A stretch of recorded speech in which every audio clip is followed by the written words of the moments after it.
Président de l'Assemblée générale, Mesdames, Messieurs les chefs d'État et de gouvernement, Monsieur le secrétaire général, Madame la secrétaire générale adjointe, Mesdames, Messieurs, distingués invités.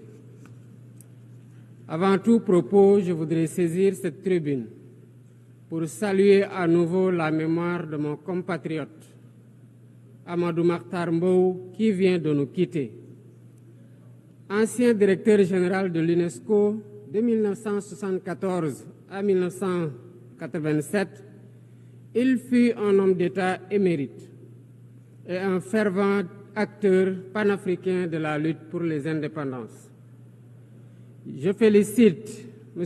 Philomène Yang pour son élection à la présidence de cette Assemblée générale des Nations unies, ainsi que son prédécesseur pour sa contribution à la mise en œuvre de notre agenda commun. À travers vous, je formule mes vœux de succès dans la conduite de nos travaux. Je salue également l'engagement constant du secrétaire général Antonio Guterres, dont les efforts pour promouvoir la paix, la dignité humaine et le multilatéralisme sont plus que jamais nécessaires. Le Sénégal renouvelle son plein soutien à sa mission en ces temps de turbulence mondiale. En prenant la parole aujourd'hui, je suis habité d'une conviction profonde: l'unité dans la diversité est la clé pour garantir le développement durable et la dignité humaine pour tous, partout dans le monde. Ce thème de la présente session, qui guide nos discussions, nous invite à repenser nos responsabilités collectives et à nous assurer que les principes fondamentaux des Nations unies, définis il y a près de 8 décennies, continuent de porter la promesse d'un monde plus juste et plus équitable. Mesdames, Messieurs, nous vivons dans un monde troublé, où les principes de la Charte des Nations unies, qui prônent l'égalité, la justice et le respect des droits humains, sont chaque jour mis en mal. Les conflits s'étendent, les inégalités se creusent et les crises climatiques aggravent la vulnérabilité de millions de personnes à travers le monde. De surcroît, nous assistons à une remise en cause inquiétante du multilatéralisme, à un moment où l'humanité en a le plus besoin. Le monde doit se regarder en face, sans complaisance. Les valeurs que nous avons juré de défendre sont piétinées dans plusieurs régions du globe. Que l'on soit à Gaza, à Tel Aviv, à Dakar ou ailleurs, chaque être humain est porteur de cette égale dignité, une dignité qui transcende les frontières, les cultures et les appartenances religieuses. C'est notre devoir à tous de veiller à ce que cette dignité soit protégée et respectée pour chaque être humain, sans exception. Ce devoir est l'essence même des Nations unies. Pourtant, nous constatons chaque jour que le droit international, ciment de la paix mondiale, est souvent violé. Des résolutions adoptées par cette Assemblée sont ignorées. En tolérant ces violences répétées, nous foulons aux pieds les principes de la Charte des Nations unies et sapons les fondements même de cette maison de la paix.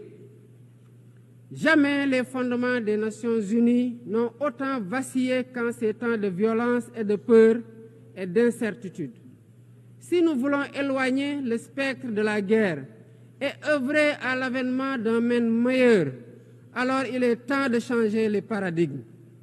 Il est temps de remettre l'humain au centre de l'agenda international, comme nous y invite le thème de cette session. Monsieur le Président, Mesdames, Messieurs, nous ne voulons plus fermer les yeux sur la tragédie qui se déroule dans le Sahel. Des groupes terroristes sèment la terreur, pillent, tuent les populations civiles innocentes. Cette région autrefois stable est désormais en proie à une violence quotidienne tandis que les Nations Unies, particulièrement le Conseil de sécurité, restent trop souvent inertes.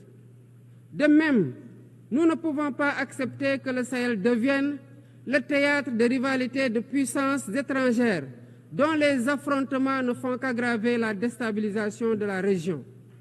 Je dois rappeler ici que la paix et la sécurité de l'Afrique sont indissociables de la paix mondiale. Il est impératif que le Conseil de sécurité remplisse pleinement son rôle de garant de la stabilité internationale. J'exprime à nouveau la préoccupation du Sénégal face à la situation tragique qui perdure en Palestine. Des générations entières y ont grandi sous l'ombre de l'oppression, privées de leur droit fondamental à un État viable. Le Sénégal, en tant que président du Comité pour l'exercice des droits inaliénables du peuple palestinien, appelle à un cessez-le-feu immédiat et durable. Nous réitérons notre soutien à la solution des deux États, avec Jérusalem-Est comme capitale de la Palestine, conformément aux résolutions pertinentes des Nations Unies. Cette guerre qui n'épargne ni femmes, ni enfants, ni infrastructures vitales est une plaie ouverte sur la conscience internationale. Il est impératif que le droit international humanitaire soit rétabli dans toutes les zones de conflit et que les Nations Unies jouent pleinement leur rôle de médiateur et de garant de la paix. Mesdames et messieurs, la paix n'est pas seulement l'absence de guerre. La paix, c'est aussi la possibilité pour chaque être humain de vivre dans la dignité, de se nourrir, de se loger, de s'éduquer et de recevoir des soins. Or, aujourd'hui, plus de 750 millions de personnes ne mangent pas à leur faim et des millions basculent chaque jour dans l'extrême pauvreté. Ces chiffres éloignent de plus en plus le monde des objectifs de développement durable fixés pour 2030. Nous ne pouvons plus accepter que les mécanismes de gouvernance mondiale continuent de reproduire ces inégalités. Il est alors temps de rompre avec la logique du chacun pour soi et de bâtir un nouveau contrat social global fondé sur la solidarité et la coopération. Ce contrat doit inclure des réformes majeures pour s'attaquer aux défis politiques, économiques, environnementaux de notre époque. Premièrement, il est impératif de sauvegarder et de renforcer le multilatéralisme comme cadre unique d'action pour la paix et la sécurité internationale. Cela passe par une réforme urgente des institutions mondiales, notamment le Conseil de sécurité, le FMI, la Banque mondiale, afin qu'elles soient plus inclusives et qu'elles reflètent les réalités géopolitiques et économiques actuelles. Le continent africain, en particulier, doit avoir une place plus importante dans ces instances de décision. Deuxièmement, il est temps de corriger les injustices économiques qui freinent le développement de nombreux pays du Sud. Le commerce illégal, l'évasion fiscale, les flux financiers illicites et les congés fiscaux abusifs ruinent les pays en développement, notamment en Afrique. Ces injustices doivent être corrigées pour permettre à tous les pays de participer pleinement au commerce mondial et de bénéficier de la croissance économique. Troisièmement, il est essentiel de garantir avec détermination et d'agir avec détermination contre le réchauffement climatique en respectant le principe de responsabilité commune mais différenciée. Les pays industrialisés responsables historiques des émissions massives de gaz à effet de serre doivent intensifier leurs efforts pour financer une transition énergétique juste et équitable qui ne pénalise pas les pays en développement. Nous devons impérativement protéger notre planète sans sacrifier les droits des nations les plus vulnérables à poursuivre leur développement. Quatrièmement, il est nécessaire de rompre avec toute tentative d'imposer des normes civilisationnelles unilatérales. Depuis son indépendance, le Sénégal a toujours défendu l'égale dignité des cultures et des civilisations.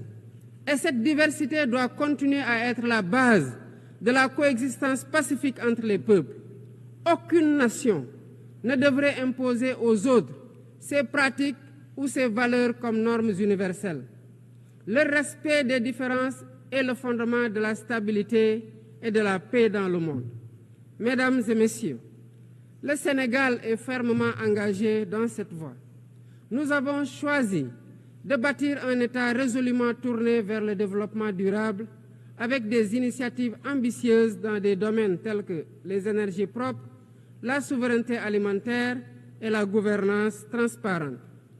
Mais nous savons que pour réussir, nous avons besoin de l'action collective et de la solidarité internationale. Aucun pays, aussi puissant soit-il, ne peut relever seuls les défis qui menacent l'humanité.